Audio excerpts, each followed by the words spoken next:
नशा करने वाले को कहते हैं चर्सी, कपड़े सिलने वाले को कहते हैं दर्जी। दी फैमिली मैन के बाद राजन टी के लेकर आए हैं अपनी नई वेब सीरीज फर्जी, स्टारिंग शाहिद कपूर, विजय सेतुपति, के मेनन एंड लवली राशि खन्ना। ये सीरीज धमाका है एंटरटेनमेंट का, लेकिन उससे ज्यादा ये धमाका है उन सवालों का जो उसे देखने के बाद आपके मन में आते हैं। सवाल, क्या फर्जी नोट बनाना सच में इतना आसान है? सवाल, आखिर कौन है वो लोग जो फर्जी नोटों का ये रैकेट चलाते हैं, और आखिर कैसे वो इन फर्जी नोटों को हमारे देश की आम जनता तक पहुंचाते हैं, और आखिर कौन सी वो गवर्नमेंट एजेंसीज हैं जो फर्जी नोट बनाने वालों के खिलाफ एक्शन लेती हैं, और सबसे अहम सवाल, क्या होगा उस देश की इकोनॉमी का जहां की जनता के हाथ में असली के बजाय नकली नोट हों?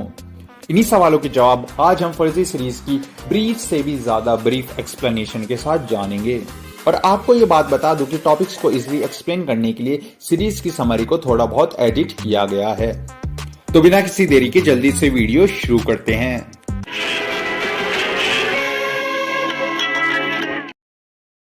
सीरीज में कहानी दिखाई गई है संदीप नाम के एक लड़के की, जिसका निकनेम सनी है, जिसको प्ले किया है हमारे कबीर सिंह यानी शाहिद कपूर ने, जो कि एक आर्टिस्ट हैं। तरह तरह की खूबसूरत पेंटिंग्स बनाते हैं, और इनका सबसे बड़ा हुनर ये है कि ये दूसरों की बनाई हुई पेंटिंग्स की एग्जैक्ट कॉपी भी बना सकते हैं। संदीप के नाना जी भी हैं, जो कि क्रांति नाम की एक प्रिंटिंग फर्म चलाते हैं, जो कि बहुत ज्यादा कर्जे में है। और कर्जे के इसी सिलसिले से परेशान होकर संदीप के मन में एक दिन अपने आर्टिस्टिक माइंड और अपने नाना जी की प्रिंटिंग प्रेस का यूज करके फर्जी नोट बनाकर कर्जा चुकाने का आइडिया आता है। और फिर संदीप और उसका फ्रेंड फिरोज फर्जी नोट बनाने की तैयारी में जुट जाते हैं, जिसमें जैसे तैसे संदीप नोट के डिजाइन को तो कॉपी कर लेता है, लेकिन वो नोट के मटेरियलिस्टिक मैकेनिज्म को क्रैक करने में फेल हो जाता है। और यहीं से हमारे मन में पहला सवाल आता है कि एक्चुअल में नोट बनते कैसे हैं। तो फ्रेंड्स, रियल नोट्स को बनाने में 75% कॉटन और 25% लिनिन का यूज होता है, जिसके बाद इसमें मजबूती के लिए जिलेटिन एडिशन को ऐड किया जाता है, जो कि नोट को लंबे समय तक फटने से बचाता है। और इसमें कई सारी मिनी पिक्चर्स प्रिंटेड होती हैं, जिसमें थ्रेड, कलर्स, लेटर्स और वाटरमार्क इंक्लूडेड है। और नोट को छापने के लिए 3 अलग अलग तरह की स्पेशल इंक्स का यूज किया जाता है, जिसमें से पहली इंक इंटेग्लो इंक है, जिसका यूज महात्मा गांधी जी की फोटो को छापने के लिए किया जाता है। दूसरी इंक है फ्लोरोसेंस इंक, जिसको नंबर पैनल की छपाई के लिए यूज किया जाता है। और तीसरी इंक होती है ऑप्टिकल वेरिएबल इंक, जिसको इसलिए इस्तेमाल किया जाता है ताकि नोट की नकल ना की जा सके। और नोटों की छपाई का काम नासिक, देवास, मैसूर और सलबोनी में होता है। ये तो था एक्चुअल नोट का डिस्क्रिप्शन, लेकिन अब देखते हैं कि फर्जी नोट कैसे बनते हैं। सीरीज में हम देखते हैं कि संदीप और फिरोज अपने कुछ दोस्तों की मदद से एक पेपर फैक्ट्री में घुसकर एक स्पेशल पेपर के स्टॉक को चुरा लेते हैं, जो कि एग्जैक्ट नोट की तरह फील होता है।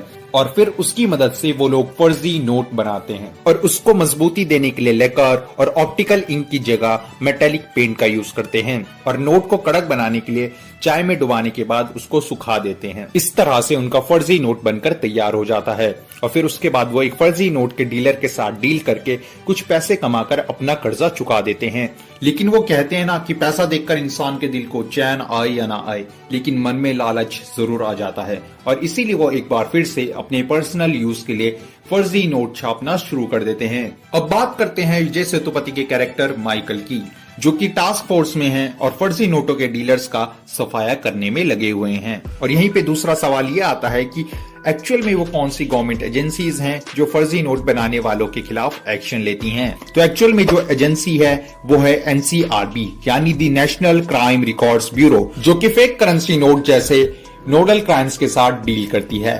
और NCRB द्वारा ही फेक करेंसी के मैटर्स को सॉल्व करने के लिए FCOD यानी fake Indian currency notes coordination centre को एस्टेब्लिश किया गया है। और इसके अलावा NIA द्वारा terror funding and fake currency cell को भी बनाया गया है। अब जब सीरीज में हमें माइकल के कैरेक्टर से इंट्रोड्यूस कराया जाता है, तो वो अपनी टीम के साथ नेपाल के काठमांडू में प्रेजेंट होते हैं और मंसूर दलाल नाम के एक फेक करेंसी डीलर को कैच करने का मिशन ऑपरेट कर रहे हैं, जिसको प्ले किया है के मेनन ने।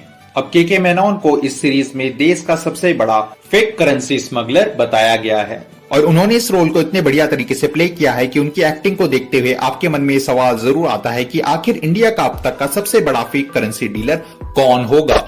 तो इंडिया टुडे की रिपोर्ट के हिसाब से ही अब तक का इंडिया का सबसे बड़ा फेक करेंसी स्मगलर लाल मोहम्मद था, जो कि ISIS से जुड़ा हुआ था और fake Indian currency Pakistan, Bangladesh और नेपाल के रास्ते से इंडिया में स्मगल करता था।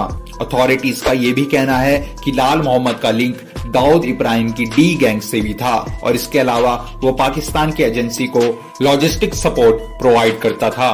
लाल मोहम्मद को 19 सितंबर 2022 को काठमांडू की एक जगह गोताहतर में 2 असाइलेंट्स ने गोली मारकर खत्म कर दिया था। एक सीसीटीवी फुटेज के अकॉर्डिंग जब लाल मोहम्मद अपने घर के बाहर अपनी कार से बाहर निकल रहा था तभी उस पर 2 बाइक राइडर्स ने ओपन फायर कर दिया था, जिसके चलते उसकी मौत हो गई थी।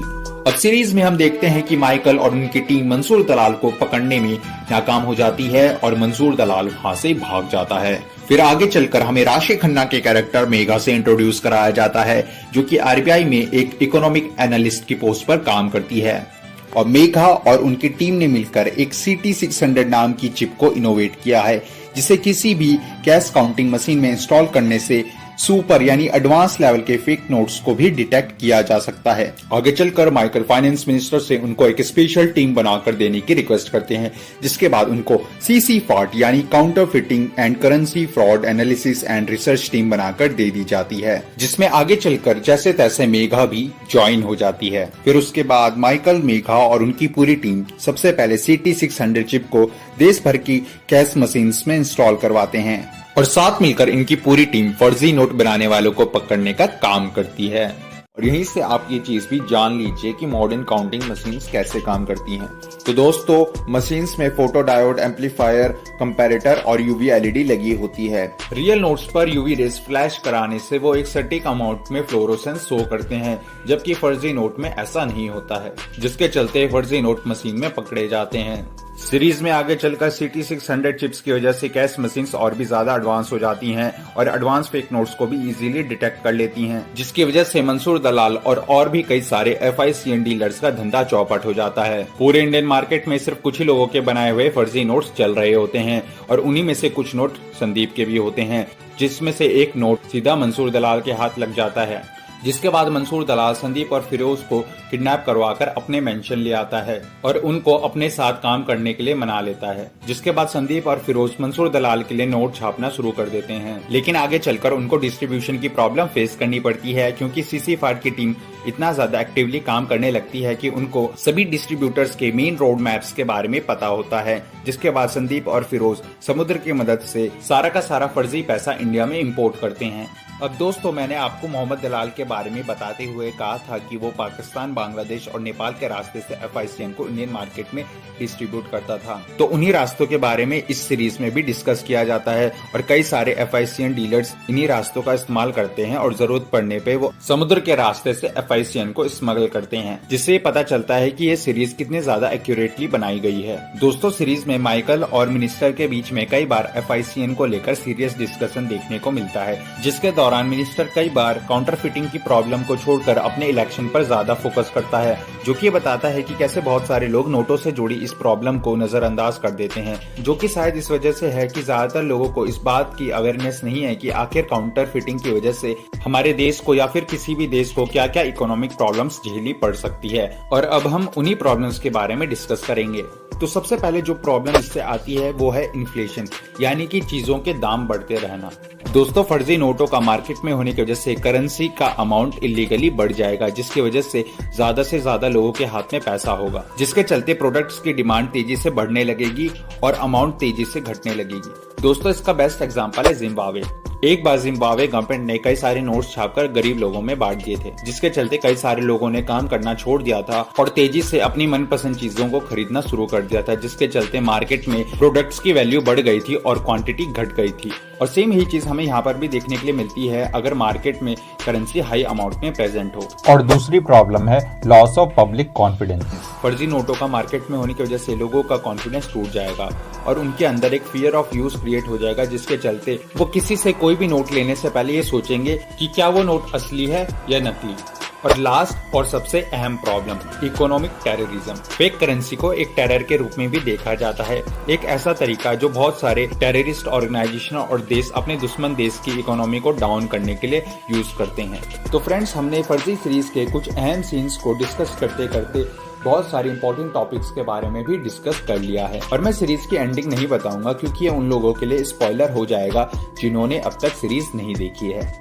और जो लोग ये सोच रहे हैं कि अब सीरीज देखने का क्या फायदा, मैंने तो सीरीज का ब्रीफ एक्सप्लेनेशन यहीं पर दे दिया। तो डोंट वरी गाइस, अभी भी सीरीज में बहुत सारे एलिमेंट्स ऐसे हैं जिन्हें आप इजीली एंजॉय कर सकते हो।